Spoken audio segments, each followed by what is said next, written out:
On Monday of this week, Republican Congressman Matt Gaetz took to the floor of the House of Representatives and gave a rousing speech about the dangers of letting sexual predators off the hook.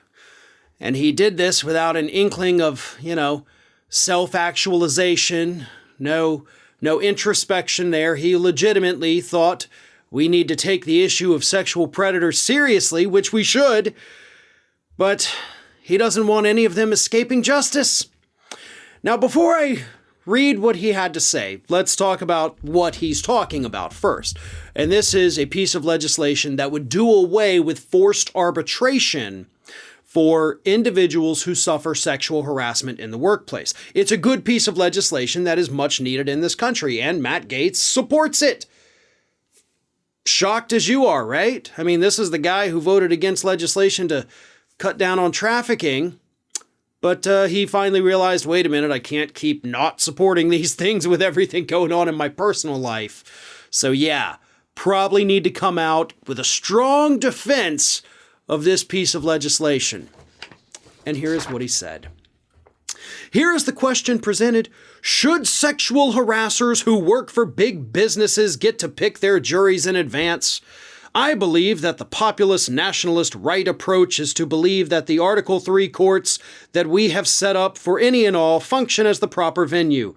But for tens of millions of American workers, that courthouse door is locked.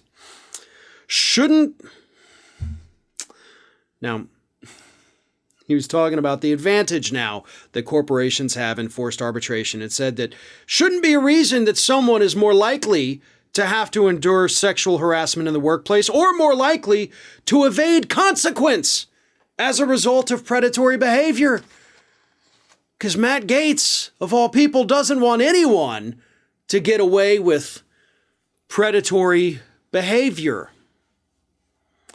In case you have just woken up just now from a coma for the last 12 months, let's go ahead and fill you in on what's happening with Matt Gaetz.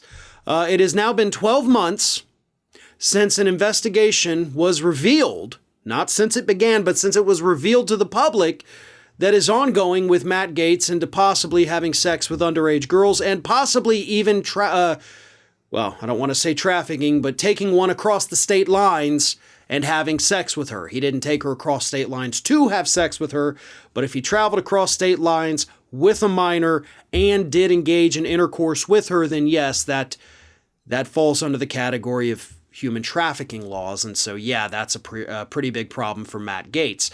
The investigation has heated up in recent weeks. His good buddy Joel Greenberg still cooperating. His ex-girlfriend, who was with him when all of this allegedly happened, with him as a couple, she's now cooperating. You've even got Big Joe Ellicott, who has agreed to cooperate, and Ellicott says that he was in the room when Greenberg made the phone call to Matt Gaetz to say, oopsie daisies, we had sex with a 17-year-old.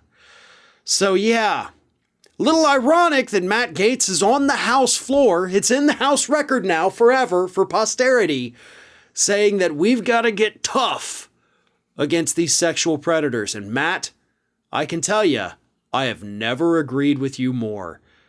I really do think we need to do something about the sexual predators. So let's start with the ones in Congress, right? I think that's a pretty good place to start. Hey everyone, this is Aspen. And did you know that for the low cost of $0 per day, you can subscribe to the Fair and Balanced YouTube channel? We also encourage you to like, comment, and share. But again, click that subscribe button and help Aspen not be so grumpy.